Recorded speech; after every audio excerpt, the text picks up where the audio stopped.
a truly unprecedented time in American and world history. Two enormous stories unfolding right now that will have implications for decades to come. The trial of a former American president, now officially underway, and Iran's first direct attack on Israel. All these years of threats, and finally it happened.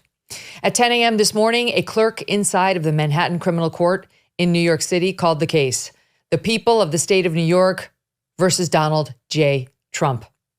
The first criminal trial of former President Donald Trump officially underway right now as they begin selecting a jury. At the moment, they are trying to deal with the prosecution's push to have Trump held in contempt of court for violating, they say, the court's gag order, stopping him from criticizing witnesses. Michael Cohen was all over MSNBC on the weekend criticizing Trump, but because of this judge's gag order, Trump can't say anything about Michael Cohen. See, that's how it works. And Cohen was truthed about in, typical Trump style, where he leveled a couple of accusations against him, calling him a liar and a convicted felon. And now they're trying to seek to hold him in contempt. What will happen to Trump? What if you get thrown in contempt? Normally you go to jail. You sit there for a day or two. What's this judge going to do? We'll get to that. We're watching it.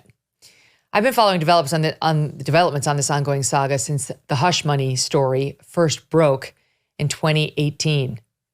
I remember sitting there on the set at NBC. Can I tell you, it happened to be a day when I brought my daughter with me to work because she had school off. And she was writing in a little journal while we were discussing the case. And she said something like, they're talking about Donald Trump in his underwear. I remember seeing her little diary after the fact. This has now made its way into a criminal case against the president. It's surreal what's happening. Before he went inside this courtroom today, Mr. Trump addressed the cameras saying this trial is, quote, an assault on our country, but that he's, quote, honored to be in court today. Watch. This is an assault on America. Nothing like this has ever happened before. There's never been anything like it. Every legal scholar says this case is nonsense. It should never have been brought. It doesn't deserve anything like this. There is no case, and they've said it. People that don't necessarily follow or like Donald Trump said this is an outrage that this case was brought. This is political persecution. This is a persecution like never before. Nobody's ever seen anything like it. And again, it's a case that should have never been brought. It's an assault on America. And that's why I'm very proud to be here. This is an assault on our country. And it's a country that's failing. It's a country that's run by an incompetent man who's very much involved in this case. This is really an attack on a political opponent. That's all it is. So I'm very honored to be here. Thank you very much. This trial will not be televised, but don't let that stop the thirsty anti-Trump media from making it into a circus.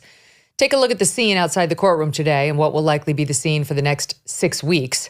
At least, could be longer, probably will be, while this trial takes place. Our friend Mike Davis capturing these scenes on the ground. We are following these developments, and I have to tell you, to me, this is a sad and disgusting day. I talked about this with Glenn Beck on his show earlier. I woke up today feeling unsettled, feeling down about this case. It's not that I love Trump. As you guys know, I'm not a Trump lover. I'm not a sycophant, and I'm not a Trump derangement person either. I'm sad for our country. And I am sad for Trump that he's being put through this.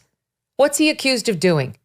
Paying off, yes, she's a porn star, but let's just be honest about it.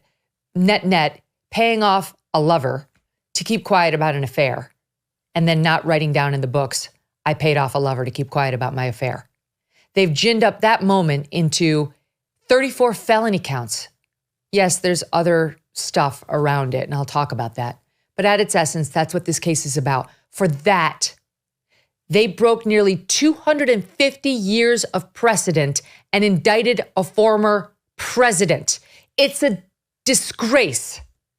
It's a humiliation for us, the United States. Forget Trump. Alvin Bragg, He's humiliated himself and he's brought us down with him. I said to Glenn, it's as if they took someone like Princess Diana and made her into a street whore. That's America and what he's reduced us to today with this mockery of our legal system. In all of the Get Trump efforts, this one is the most offensive.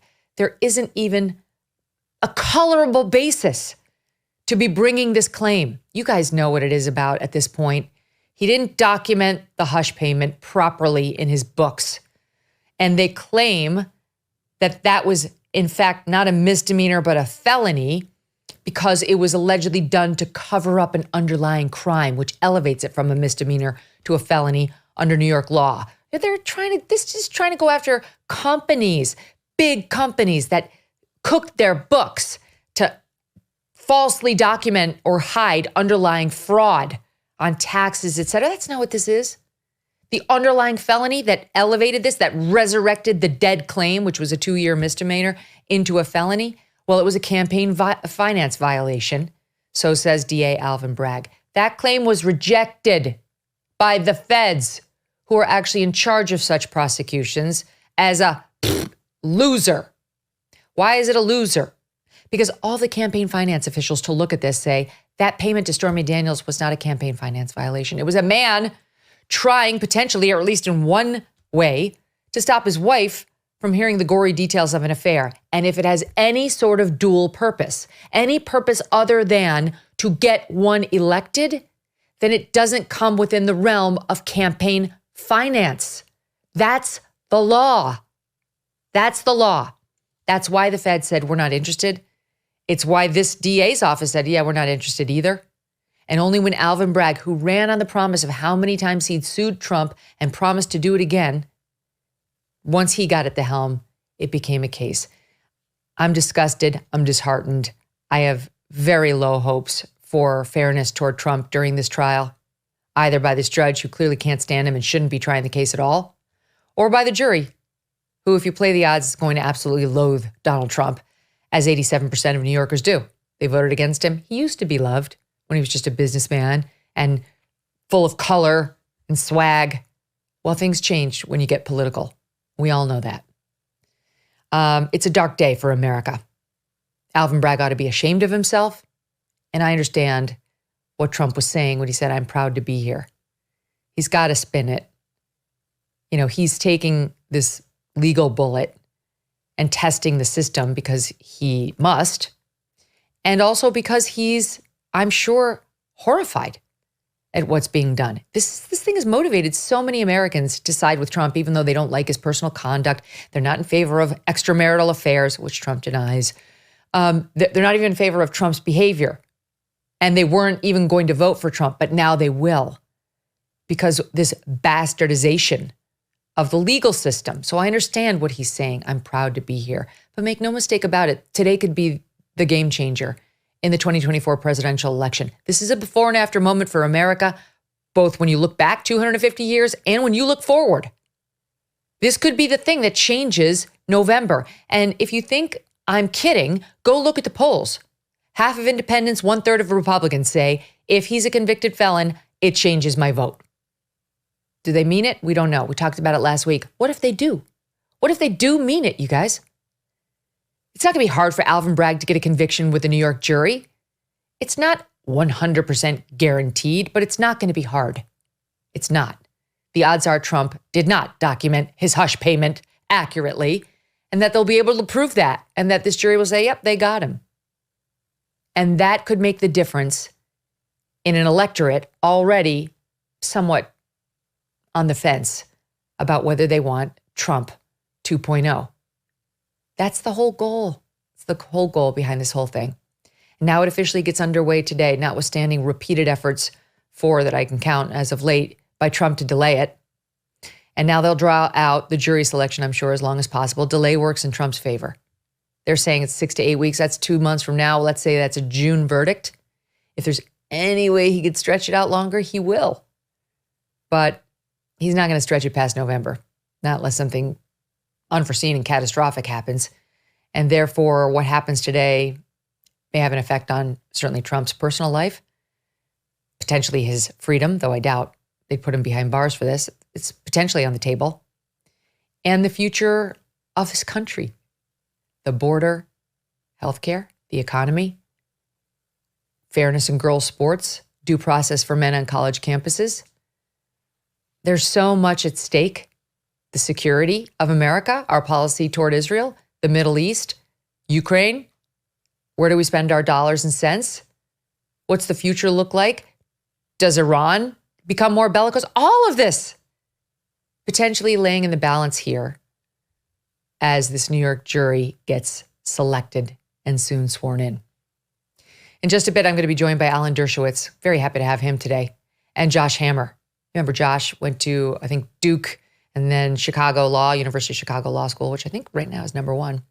And he's been following the developments in all the Trump cases very closely. And we're going to talk about what we can expect this week as jury selection begins. What kind of juror is best for Trump and what kind of juror is best for the prosecution? And we'll get into why some are saying, hey, hold on. This may not be a slam dunk for the Manhattan DA, Alvin Bragg. But as we watch all that in Lower Manhattan, and keep in mind, there's neither audio nor video from the courtroom, but we are getting a live updates, tweets, and so on from reporters who are either in the courtroom or in the overflow room. And our team is monitoring those by the second. So when we hit hour 2 and we get to the Trump case, we'll have all the very latest of what's happened. But we've got to talk about the possibility of world war. That's also big. We're witnessing a very tense situation overseas in the Middle East, as you have undoubtedly heard. The world now awaiting Israel's next moves. Israel leaders have said they will respond to the attack they suffered at the hands of Iran this weekend. But the Biden administration has warned that while the U.S. helped defend Israel from the barrage of missiles on Saturday, America will not support any counterattack by Israel. But how much responsibility does President Biden himself bear when it comes to the chaos we're seeing in the region? Because just as Trump's prior behavior will play out in a New York courtroom today, Mr. Biden's priors should play out against him over the next 6 to 7 months and will play out against us all as the Middle East becomes less and less stable. There are some common sense reasons gold is pushing to all-time highs right now. The cost of goods continues to rise, for one, you know that. The national debt continues to skyrocket, above $34 trillion now, causing many to worry about when this house of cards is going to come crashing down and on whom. And then there's our presidential election year. That's going to have massive implications on the future of this country. All of this can add up to instability and uncertainty. And that's why many Americans are turning to Birch Gold Group. Have you diversified your savings yet? One option you could consider is to secure a portion of your savings with gold from Birch Gold. Text MK to 989898 and get your free information kit. You'll learn how to convert an existing IRA or 401k into a tax-sheltered IRA in gold without costing you anything. Birch Gold has an A+ rating with the Better Business Bureau and thousands of happy customers. Just text MK to 989898 to claim your free info kit and learn how you might protect your savings from uncertainty today. Hey, thanks so much for watching. If you like what you just saw, hit the subscribe button for more clips and full episodes.